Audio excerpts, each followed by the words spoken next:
Hello guys! So for today's makeup session, gagayahin ko yung makeup ni Zendaya. Wala nang intro, di ba? Well, since I have been seeing this everywhere and everybody is just doing it, and dahil ingitera ako, so syempre, kailangan gawin ko rin siya. By the way, nagpa-primer lang ako, hindi ako nag-moisturizer, so nag-serum lang ako and then primer. So eto siya, ganyan. This was her makeup for the Odyssey premiere. And speaking of ingitera, I realized recently there are two types of ingitera. Like the word ingitera itself is not all negative. Parang may positive version ng ingitera and then may negative din. So yung isa is, let's say for example, nakita mo tong taong to na meron siyang ganitong gamit, let's say bag, meron siyang ganitong bag, nagustuhan mo siya, gusto mo, meron ka rin nun, so binili mo yung bag, nakapareho lang sa kanya. That's the positive ingitera for me, ha? Ayan, so baka magtaka kayo bakit ang puti ng mukha ko. Concealer yan, be. So imamarinate ko lang siya muna sa concealer. Tapos, gagawin ko muna yung aking brows habang minamarinate ko siya sa concealer. So, yung negative naman is kapag, let's say for example, yung isang tao nakita sa, halimbawa na lang sa bag. Pag yung kaibigan mo or yung isang tao nakita mo na may bag siya, and then nainggit ka, gusto mo magkaroon ka rin ng ganong bag, gusto mo yung bag. So, ang gagawin mo ngayon, aagawin mo yung bag niya, nanakawin mo, gagawa ka ng paraan para mapunta sa'yo yung bag niya. Gets nyo? So, that's the negative type ng pagiging inggitera. For me, ha? So, yung negative na inggitera, yun yung usually pumapasok sa isip natin pag naririnig natin yung word na inggitera. Yun yung mga napapanood natin sa mga teleserye. And nangyayari naman talaga siya sa totoong buhay. Kadalasan dyan, yung mga maritesis natin na kapitbahay na wala nang ginawa kundi sirain. At doon napapasok yung mga taong naninira kasi naiinggit sila because they wanna have something that you have. So they're trying to ruin you thinking that they will have it. Pero hindi talaga. So ganun siya, te. Isa pang example, halimbawa, let's say si Marian, di ba, may dingdong. Tapos, gusto mo rin, may dingdong ka. Hindi na para agawin pa si Dingdong kay Marian. So maghahanap ka ng kalookalike ni Dingdong and yun yung magiging sa'yo. Diba? Ganun lang yun. Hindi na para agawin mo pa si Dingdong kay Marian. Tapos, eto pa. So another example, ha. Etong cellphone na to, una, binilhan ko si mama ng ganito. Binilhan ko siya ng ganitong cellphone na exact same thing. Tapos, nung na-deliver na yung cellphone, nagustuhan ko yung camera niya. Gusto ko, meron din ako noon. So, hindi na para bawiin pa kay mama yung cellphone na binili ko, diba? Bumili din ako ng, para sa akin, na exact same unit. So, I think that's the positive version ng inggitera. For me, ha? So, ganun. Am I making sense? Anywho, ang dami kong hanash, diba? But guys, share ko lang. That's just my realization. Life realization kinamser recently. Share ko lang, diba? Anyway, so going back, yung mga ganitong mga makeup kinamsur ko pala, mga makeup video, kineme-kineman ganito. Dito ko na siya sa aking Facebook page i-upload. So, please like and follow. Kahit di nyo na i-share te. Like the video, like the page, tapos pa-follow na rin. Kasi dito na ako mag-upload ng aking mga makeup serye, mga ganito-ganito. Dun sa aking personal account, doon ko na lang siguro i-upload yung mga get ready with me. Mga get ready ni ate mo kapag may mga galais siya. So ayun te, please like and follow na lang ang aking page. And it costs 0 cents to like and follow. Hala siya. Kung gusto niyo lang naman te, pero kung hindi pwede. Dapat gustuhin mo, no? Anyway, so continue na natin yung pagme-makeup. Maglalagay lang ako ng puti-puti dito. So ito yung para magiging white eyeshadow natin. Pero ang gagamitin ko is itong white na, anong tawag dito? Eyeliner dapat to pero para siyang Crayola, ang kapal niya. Kaya bumili ako ng manipis na white eyeliner sa Watson kasi nga, ganito yung aking eyeliners. Para siyang crayons. Basta para siyang Crayola. Tapos, i-blend ko lang yan ng paganto. Pero syempre, dadagdagan pa natin yan ng mamaya.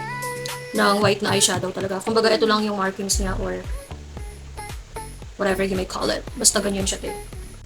Tapos, ano pa nga ba yung sasabihin ko? Wait lang. Tapos nga, mag-curl lang ako ng lashes.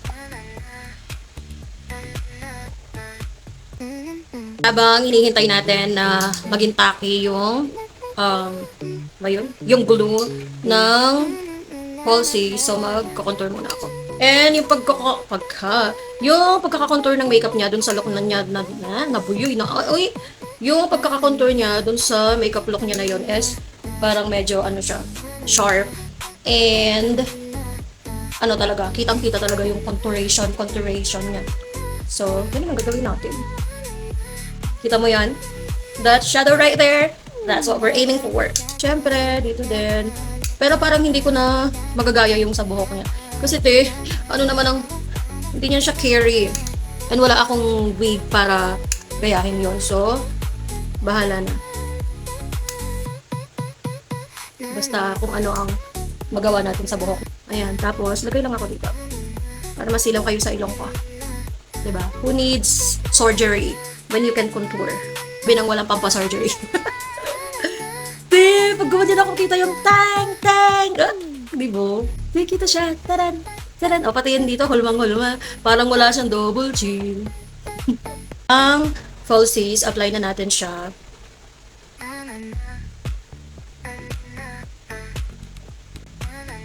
Tapos, eto ang mali. Naglagay na ako ng pilik mata. Hindi ko pa pala na-finish yung dito ko. My God, ba't di nyo sinabi? Nakakainis kayo. So, paano to? Ala.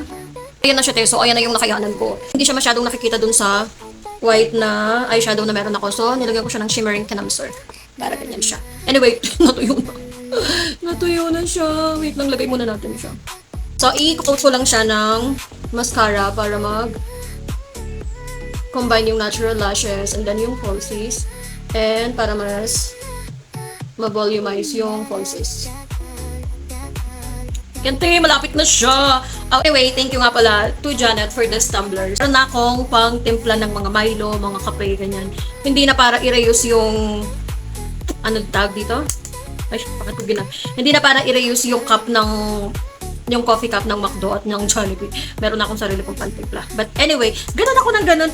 Alam mo, I found the perfect blush. Hindi, I don't know bakit ngayon ko lang siya na-discover. Etong ganito, ay shucks. Etong ganitong cream blush, nag-exist pala siya. Like, hindi siya powder, te. Hindi na para magsayang ng product sa katatak-tak.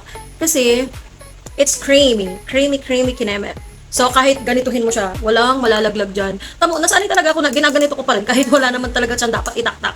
So, ganon. Ito siya, cream blush. And, ang ganda ng blush na to, te. Talagang gustong-gusto ko talaga. This is my favorite blush as of right now. Kasi, tignan mo naman, bukod sa makakatipid ka na sa product, talagang pang long last use siya. Tapos, pag in-apply mo siya sa mukha mo, it gives you a matte finish. Tapos, parang meron na rin siyang sarili niyang highlighter.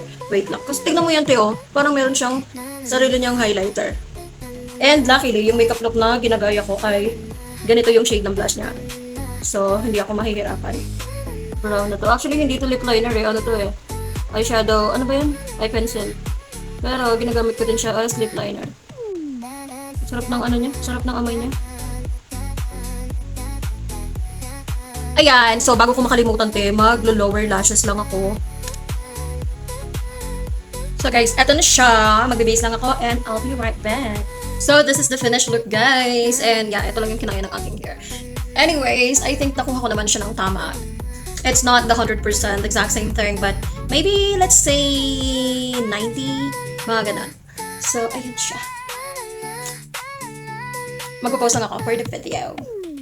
Dancing on the edge of reality, caught in the spell of this magnetic gravity. In the endless fantasy, we lose all sanity. Nothing else matters in our electric city.